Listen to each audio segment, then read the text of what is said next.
Selamat datang kembali di channel Borneo Trader. Di video kali ini saya akan menganalisa lagi untuk perkembangan pergerakan saham-saham dari sektor properti. Pertama BES, kedua APLN, ketiga ASRI, keempat BSDE, kelima CTRA, keenam Demas, ketujuh LPKR, kedelapan Piwon, kesembilan SMRA, kesepuluh MDLN, ke-12 DILD, HOMI, dan terakhir G-Code. Langsung saja ke saham pertama. Ada BES yang ditutup di 161, terkoreksi 0,1%. Kalau dilihat data transaksi asing belum dibuka.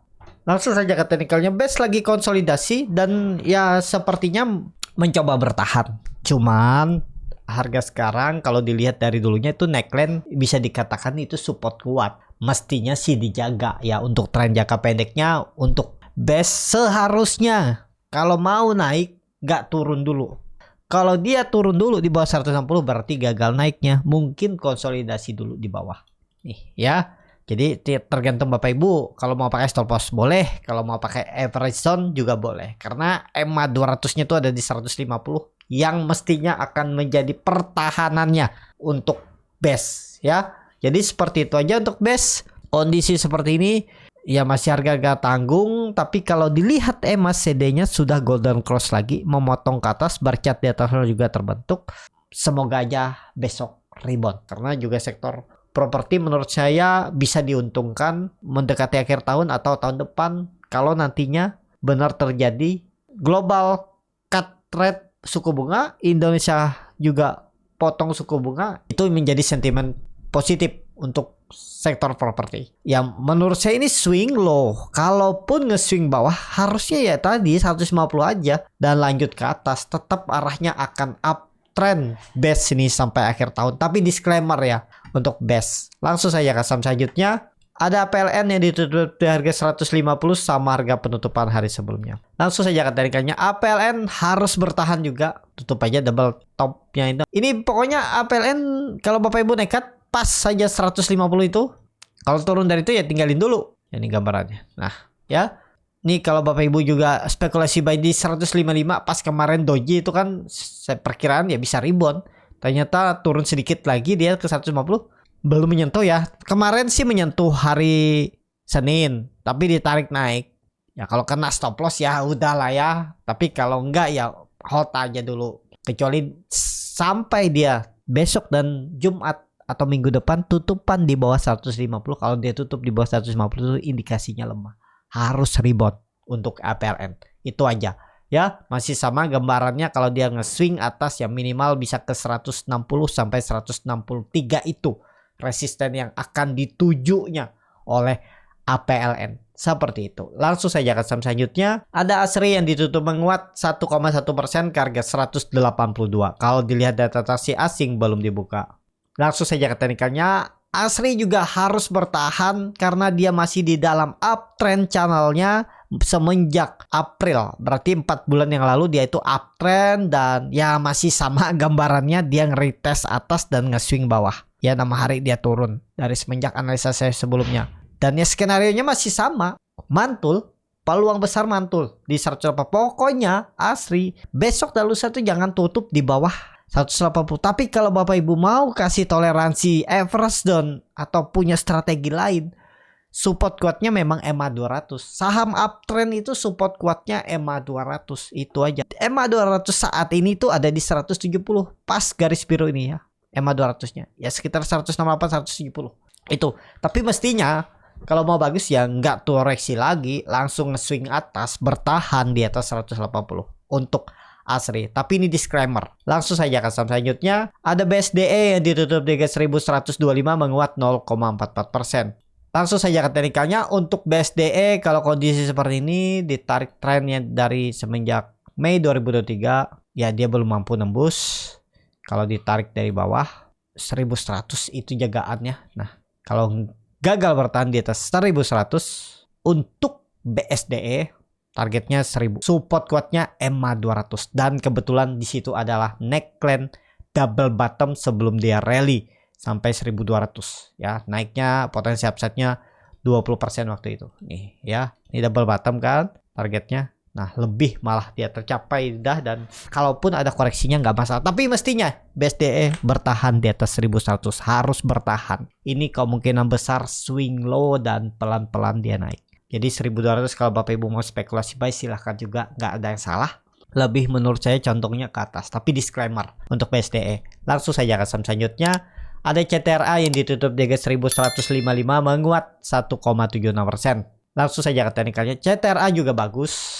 Arahnya ke atas. CTRA sih saya sudah infokan beli di 1100 sampai 1120 itu, dan yang sudah profit 3%-an lumayan ya, karena ini neckline double bottomnya mestinya dia nge-swing atas, targetnya masih sama 1200, itu resisten kuat semenjak April 2021, berarti 2 tahun yang lalu. Itu peluang besar tembus tahun ini juga akan bergerak CTRA di atas 1200 sampai akhir tahun ya. Tapi kemungkinan kalau dia nge-swing dulu ke bawah nggak masalah. Kalau ISG nanti koreksi mungkin di bulan September atau Oktober, yaitu swing terakhirnya, dan habis itu rebound lagi ya untuk CTRA.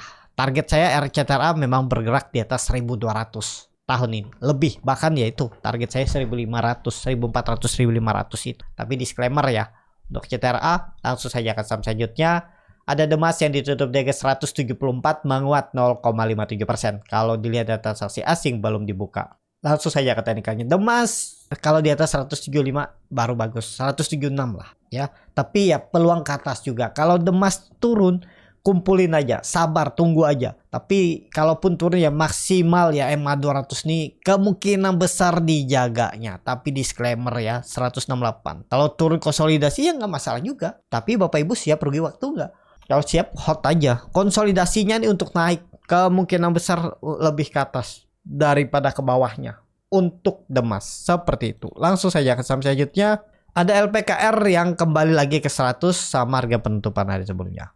Langsung saja ke teknikalnya. LPKR mantul lagi dari 100. Langsung saja ke teknikalnya. LPKR sudah sampai 107, 105, turun lagi konsol. Ya nggak masalah, hot aja. Potensi menurut saya juga LPKR akan mempertahankan 100. Kalau turun 3% atau 4% tinggalin dulu aja. Tapi kalau Bapak Ibu mau sampai hot di 9088 ini juga silahkan, nggak ada salah. Tapi indikasinya kalau dia jebol 100-nya 2 hari ke depan bisa gagal, bisa turun dulu. Lebih lama nunggunya dia naik ya. Seperti itu. Kalau mau bagus ya besok atau lusa rebound langsung, jangan turun-turun untuk LPKR. Langsung saja ke saham selanjutnya.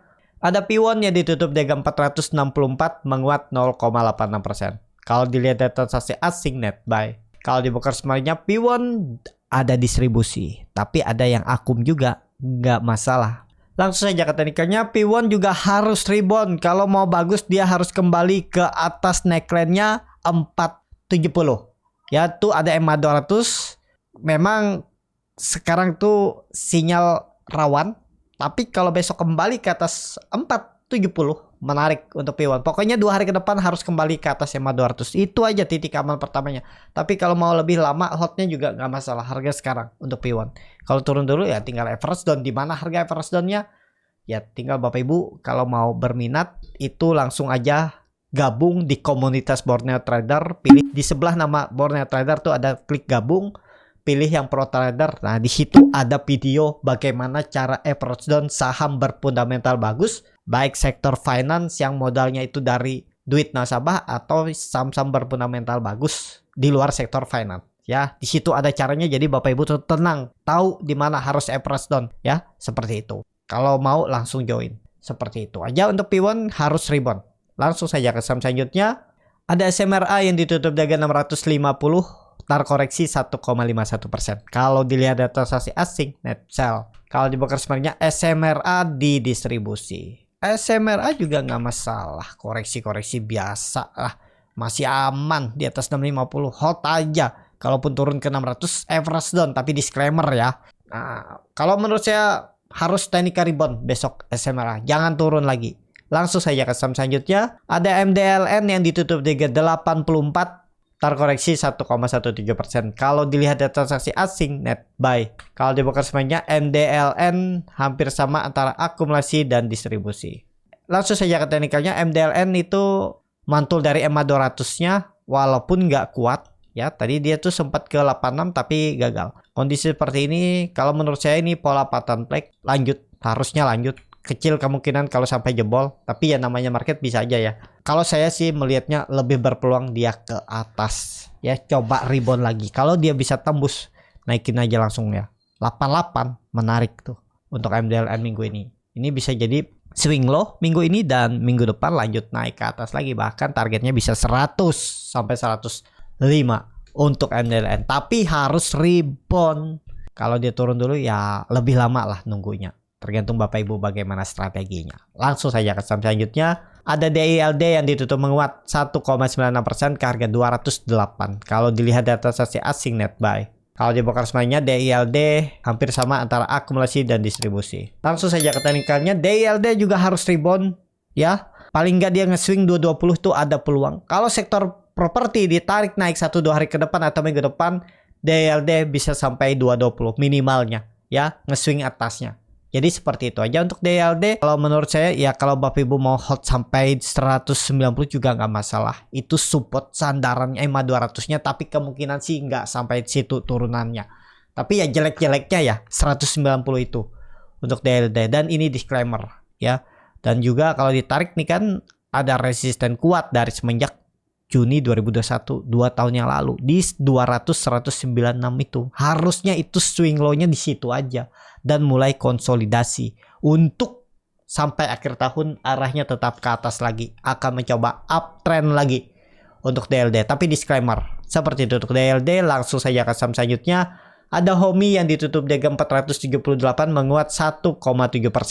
Kalau dilihat data transaksi asing net buy. Kalau di broker semuanya HOMI di distribusi. Langsung saja ke teknikalnya. HOMI ekornya panjang dan volume besar. Ya bagus. Kondisi seperti ini agak jauh ya. Ya nekat-nekatan aja. Kalau melihat supportnya yang 450. Kalau dia turun atau tutup di bawah 450 ya gagal. Itu aja kalau untuk HOMI. Tapi kalau mau lebih bagus HOMI tunggu besok dia bergerak di atas EMA 200-nya. Ini kan baru tutup. Kalau besok dia rebound dikit lagi mungkin 2%, 3% itu menarik. Ya harus rebound dia besok. Jangan koreksi untuk HOMI. Langsung saja ke saham terakhir. Ada Jikon yang ditutup di harga 110 terkoreksi 1,78%. Kalau dilihat data transaksi asing net buy. Kalau di broker semuanya Jikon di distribusi. Langsung saja ke teknikalnya. Jikon cukup aman. Ini bisa jadi swing low. Ya yang penting bertahan di atas 110. Kalau dia besok koreksi ya udah gagal. Ke 100 lagi dia ya. Kalau besok dia koreksi 2% aja atau 3%. Ke 100 arahnya. False break turun. Kalau mau bagus harus rebound Jikon besok. Seperti itu. Cukup sampai di sini video kali ini. Terima kasih untuk Bapak Ibu dan teman-teman yang sudah menonton video ini sampai selesai. Apabila channel Borneo Trader ini bermanfaat dan bisa menjadi bahan pertimbangan Bapak Ibu dalam membeli, menyimpan dan menjual sahamnya, bisa klik tombol subscribe dan nyalakan lonceng notifikasi. Ada kritik, saran ataupun pertanyaan, bisa langsung tinggalkan di kolom komentar. Dan bagi Bapak Ibu dan teman-teman yang baru belajar trading, masih bingung memilih saham, bingung membuat trading plan, bisa join trading bersama Borneo Trader. Nanti dipilihkan saham-sahamnya dan dibuatkan trading plan-nya beserta chatnya dan juga free konsultasi portofolio. Kalau tertarik, DM Instagram Borneo Trader. Sampai ketemu, tetap semangat dan semoga bisa terus cuan.